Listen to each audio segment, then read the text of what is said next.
The night shift at Echo Valley Hospital. The night always feels different in a hospital. The fluorescent lights cast everything in a sickly pallor, making even familiar faces look stretched and wrong. Time moves differently too. Slower, heavier, like wading through deep water. But on that night, my final night at Echo Valley Hospital, time didn't just move differently. It seemed to fold in on itself, creating pockets of darkness where something ancient and patient was waiting to emerge. I'm sharing this story now because I have to warn others. Because every week, more Jane Does appear in Echo Valley's geriatric ward. Because the singing hasn't stopped. And because whatever walked the halls that night wearing the faces of my patients. I think it's spreading. My name is Sarah Chen. I was a nurse for 7 years, specializing in geriatric care. Notice I say was.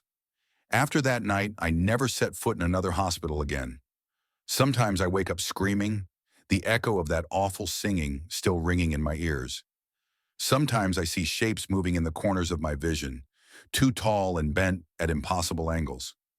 And sometimes when I check on my elderly father at night, I catch glimpses of something standing in the corner of his room, its skin stretched too tight across a face that isn't quite human. But I should start at the beginning. Not the very beginning.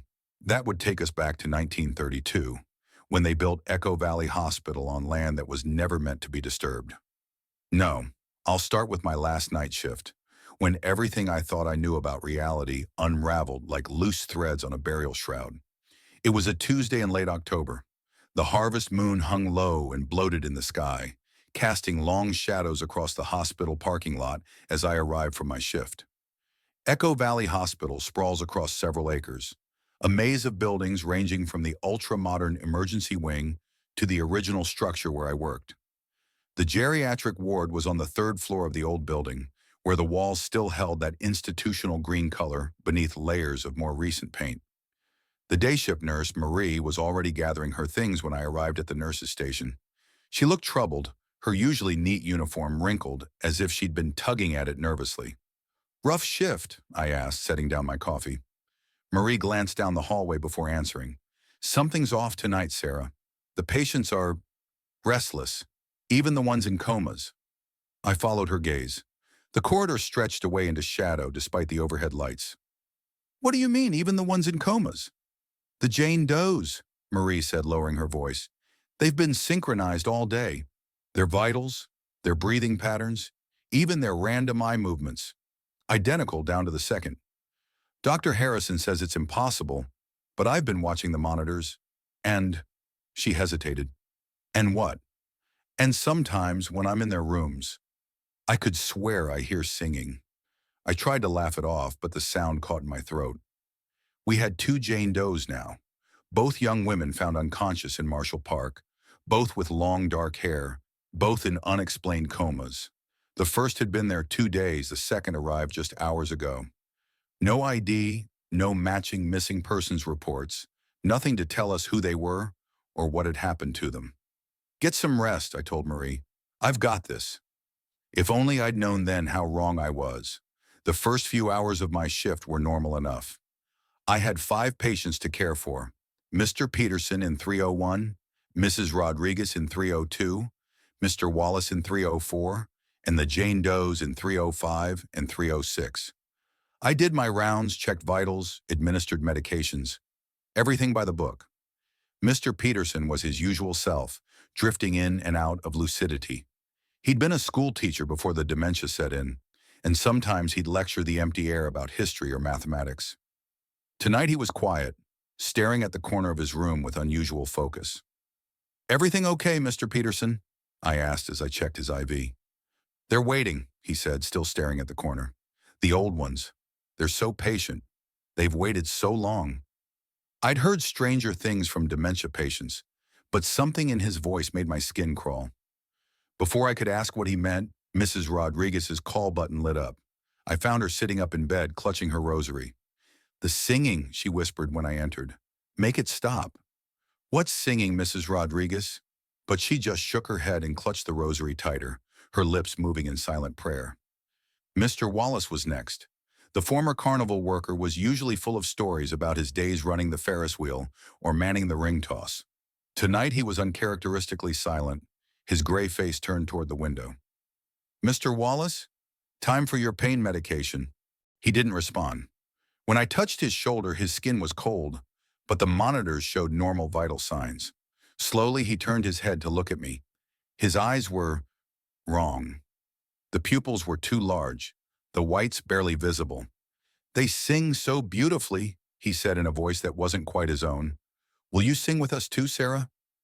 I backed out of the room, my heart pounding. Something was very wrong. I needed to call Dr. Harrison. Needed to. That's when I heard it. Singing, soft and sweet, coming from the direction of the Jane Doe's rooms. The melody was strange, somehow ancient and familiar at the same time, like a lullaby half remembered from childhood. It made my teeth ache and my vision blur at the edges. I grabbed my flashlight, half the overhead lights were off to help patients sleep, and walked down the corridor toward rooms 305 and 306. The singing got louder as I approached, but it seemed to come from everywhere and nowhere at once. The air felt thick, heavy with the smell of wet earth and decay. The door to 305 was open, though I distinctly remembered closing it during my last round. Jane Doe lay exactly as she had been, still and silent, the soft beeping of her heart monitor the only normal sound. Her long dark hair fanned out on the pillow, her face peaceful. Nothing seemed out of place, except the window was open, just a crack, but I knew for a fact it had been closed and locked. We never open windows in patient rooms, especially not on the third floor. As I moved to close it, a cold breeze swept through the room. The heart monitor skipped a beat, then another. I turned back to Jane Doe and froze. Her eyes were open, not just open, fixed directly on me, but they weren't normal eyes. Where there should have been white, there was only black, like empty sockets filled with ink. A smile spread across her face, too wide, revealing teeth that seemed too sharp, too numerous. Then she spoke. Not in the young voice I'd heard singing, but in something ancient and rough, like stone grinding against stone. "Thank you for taking such good care of this one." Before I could react, the monitor flatlined. I stumbled backward into the hallway, nearly dropping my flashlight. The singing stopped abruptly, leaving a ringing silence that seemed almost worse. Then the sound of shuffling feet echoed from room 306, the other Jane Doe. The door to 306 creaked open as I approached. My flashlight flickered, its beam barely cutting through the shadows. Jane Doe number 2 was sitting up in bed, her head tilted at an unnatural angle. Her long dark hair obscured most of her face, but I could see enough to know something wasn't right. Her skin looked pale, almost translucent, and her chest didn't rise or fall as it should have. She wasn't breathing, yet she moved. Her head turned slowly toward me, revealing the same inky black eyes and too wide smile. She raised a hand, her fingers bending in ways that defied anatomy. "You came," she whispered, her voice layered, as if multiple people were speaking through her. "You shouldn't have come." Behind her, the shadows seemed to shift and writhe, forming shapes that were almost human, but too elongated, too fragmented. They whispered in a language I couldn't understand, yet somehow I felt its meaning in my bones.